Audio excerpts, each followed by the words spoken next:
Hello guys, फिर से आप सभी का स्वागत है गाइस। तो पिछला जो वीडियो था वो फर्स्ट पार्ट था। अब सेकंड पार्ट आप लोगों को फिर से दिखा रहा हूँ, तो बने रहिए वीडियो पर।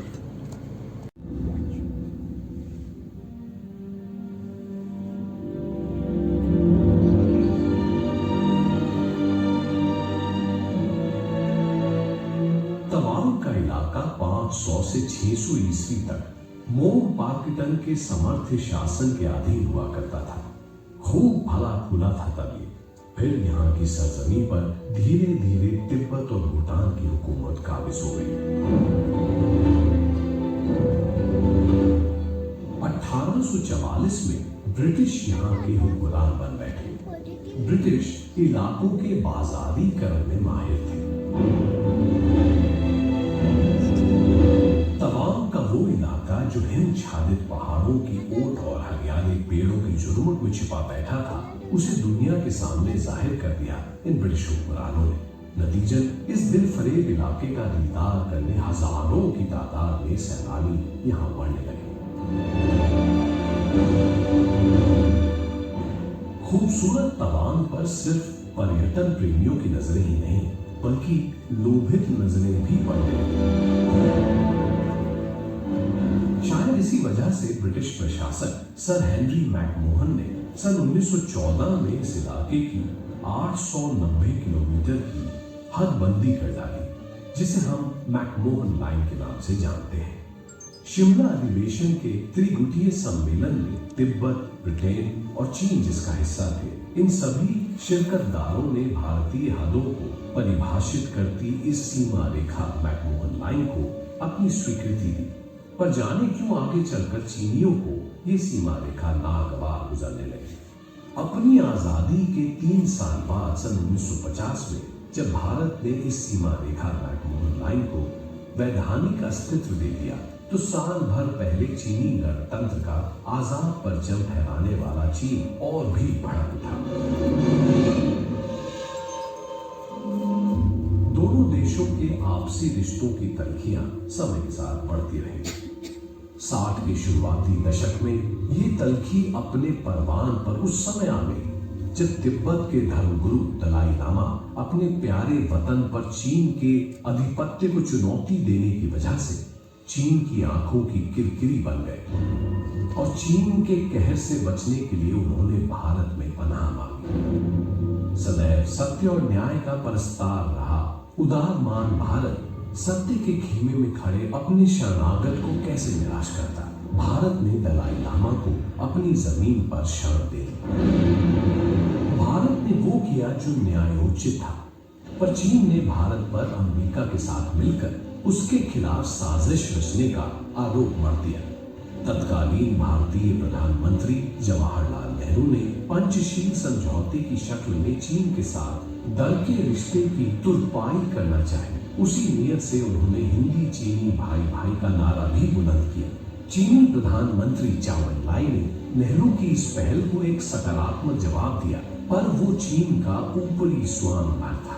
अंदरूनी तौर पर चीन भारत पर हमला करने की गुपचुप तैयारी करता रहा और अंततः उसने भारत की पीठ पर खंजर उतार ही दिया।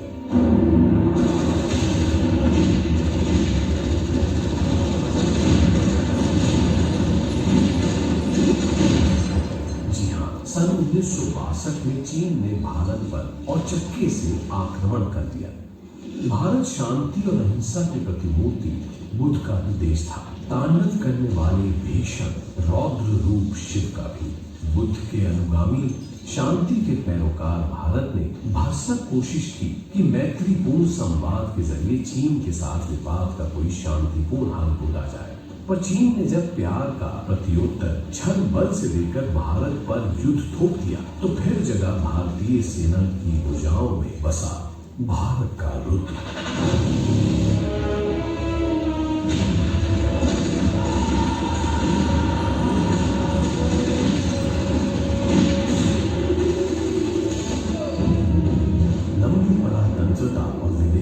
आक्रांताओं के आक्रमण के लंबे सिलसिले से भग्न चोटिल भारत अपनी आजादी की उन्मुक्त हवा में खुद को पुनर्गठित कर ही रहा था। कि मौका परस्त चीन ने भारत पर हमला बोल दिया। तब आजाद भारत की सैन्य शक्ति अपनी बाल्यावस्था में थी, पर चीनी हिंदुस्तान के बाबत ये भूल गए कि हिंदुस्तान वो मुल्क था जहां हक और हुकूक के लिए एक नन्ही चिड़िया भी बाज से लड़ने का बूता रखती थी।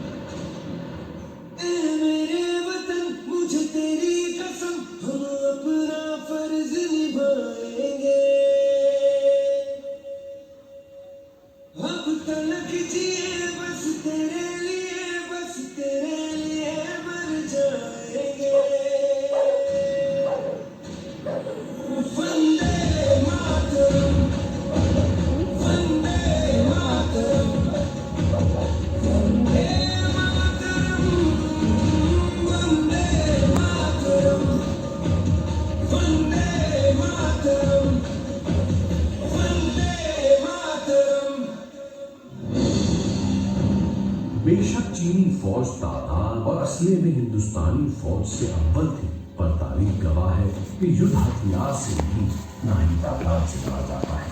युद्ध लड़ा जाता है केवल और केवल हौसले से।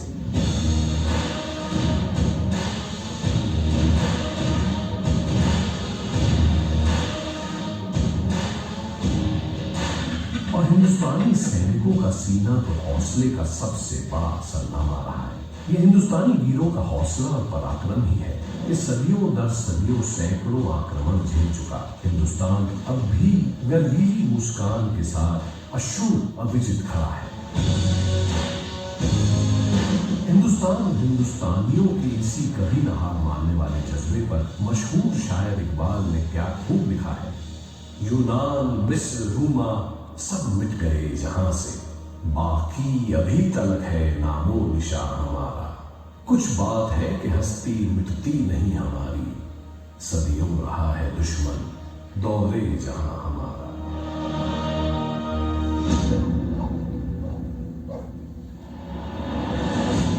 इतिहास के पन्नों में मकने वाले कवियों और शायरों की रचनाओं में गर्व से हिंदुस्तानी पराक्रम का एहसास चीनियों को भारतीय सेना ने तब कराया जब मारक टैंकों से लैस चीनी सेना की भारी तादाद भारत को रौंदने का मंसूबा ले भारत की जमीन पर आ पहुंची।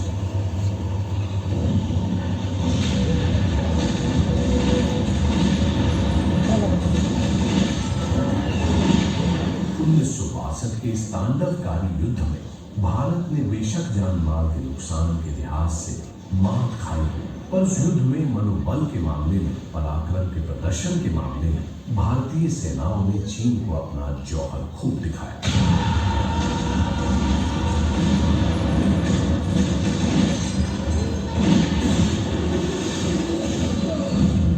तवांग वो गलियारा था जिससे होकर चीनी फौज भारत की संप्रभुता को अपने बूटों की भारी तादाद। मामला एक तरफा था, पर फिर भी भारतीय जवान पूरे जोश और बलबले के साथ वहां डटे रहे। हम भारतीय जवानों को सिर्फ चीनियों की तोप बंदूक से रुआ नहीं देना था, उन्हें निपटना था चीनी फौजियों की अय्यारियों से भी।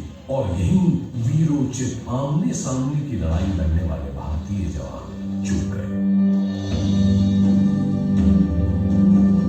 चीनियों की फौज की विशाल टुकड़ी ने इस मोर्चे पर भारतीय सैनिकों को उलझाए रखा और दूसरी ओर उनकी एक और बड़ी फौजी टुकड़ी ने 21 अक्टूबर के मनहूस दिन दूसरी दिशा से कम सैन्य तैनाती वाले भारतीय मोर्चे थांगा रेंज पर धावा बोल दिया। इस मोर्चे पर मौजूद मुट्ठी भर सैनिकों ने अदम्य साहस दिखाते हुए चीनी फौजियों की विशालकाय टुकड़ी को लोहे के चरे चपवा दिए। बड़ी मुशक्कत और जान माल के काफी नुकसान के बाद ही चीनी फौज इस मोर्चे पर कब्जा कर पाई।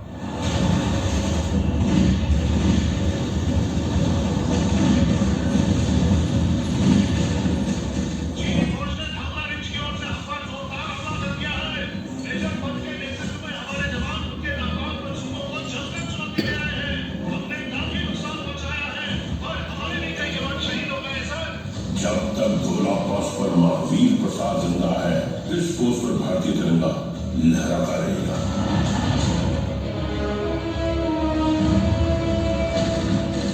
चीन भारत पर ताबड़तोड़ चौतरफा आक्रमण कर रहा था। इसने 23 अक्टूबर को आसाम राइफल्स के पोस्ट मूला पर भी जोरदार हमला बोल दिया। इस पोस्ट की कमान सूबेदार जोगिंदर सिंह के हाथों में थी। डिवीजन सिंह, क्या खबर है?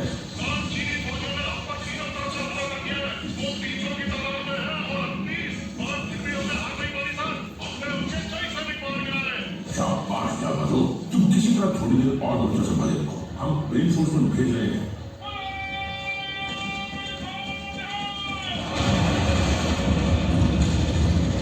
सूबेदार जोगिंदर सिंह ने अपने दिलेर साथियों के साथ मिलकर उस दिन हिम्मत की एक बेमिसाल इबारत लिख दी।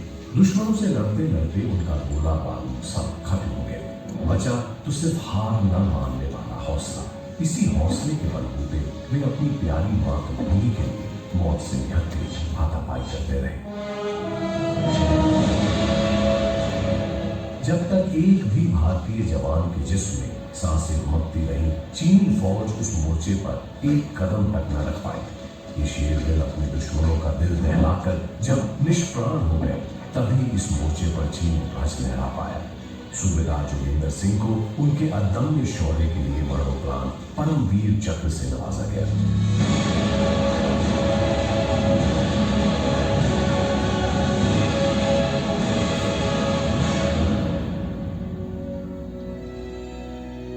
बाद में हिंदुस्तान के इस वीर सुपूत के अत्यंत ही शूरता भरे कारनामे की स्मृति में बुमला में एक स्मारक भी बनाया गया। आज भी उस स्मारक में मौजूद सूबेदार जोगिंदर सिंह की आदमकद मूर्ति गर्व की प्रतीति कराती है।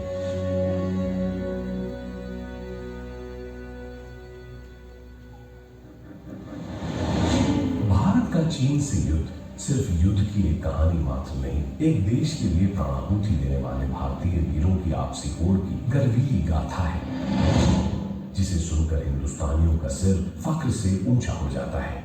देशभक्ति और शहादत की अनूठी अनगिन मिसालों में से ऐसी ही एक मिसाल है चौथी गढ़वाल राइफल का वीर सिपाही जसवंत सिंह, जिसने युद्ध की उस भयावह रात 11,000 फीट की ऊंचाई पर अकेला महज एक लाइट गन के बूते चीनी फौज के कारवां को रोके रखा। ज्यादा सक्षम मीडियम मशीन गन से लैस चीनी फौज सैकड़ों की तादाद में इस वीर सिपाही पर ताबड़तोड़ वार करती रही। पर जबर मार वाला ये वाका उन्हें ईंट का जवाब पत्थर से देता रहा। इस बहादुर की बहादुरी और मातृभूमि के लिए अपार प्रेम देख स्थानीय बाशिंदे सेना और मूरी की रगों का लहू भी तेजाब सा उबलने लगा। वे भी अपनी जान की परवाह न कर उस समर कुंड में कूद पड़े।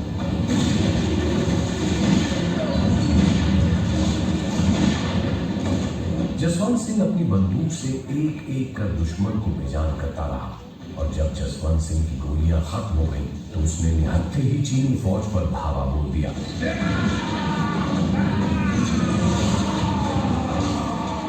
और दुश्मन की एक मशीन गन अपने कब्जे में लेकर उनके ही असले से उस उतन पहाड़ पर उनकी कब्र खोद दी।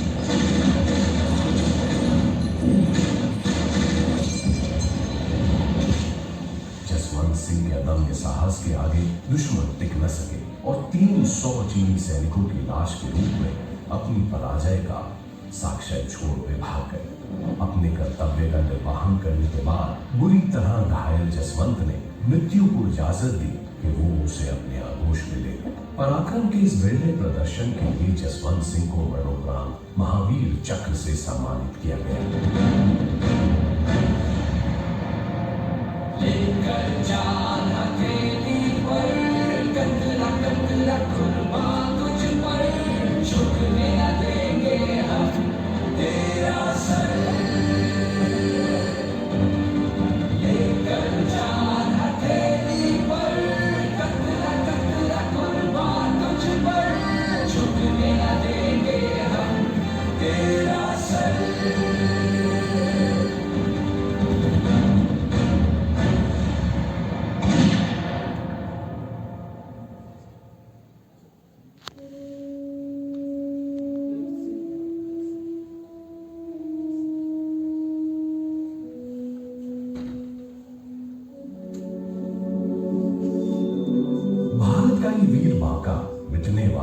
जज्बा हर हिंदुस्तानी के अंदर देश प्रेम का अलख जगाता रहता है। ऐसे ही कई भारतीय जाबाजों की अद्भुत दिलेरी की कहानी समाए तवांग का नामयान चोटन विजय स्तूप रेजिमेंट फ्लैग लहराता आन बान शान के साथ खड़ा है। ये सिर्फ विजय स्तूप नहीं है, बल्कि हिंदुस्तान के माथे पे लगा वो गौरवमयी तिलक है जिसमें हिंदुस्तान के 2420 वीर सपूतों का रक्त आहूत है। जीवन जो मेरा था, हमको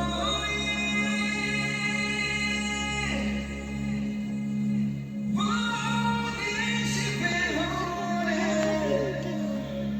वार दिया,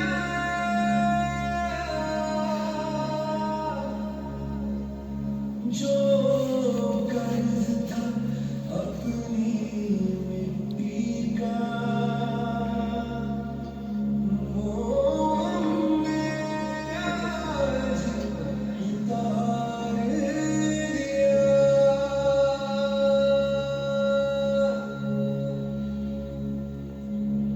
हम कर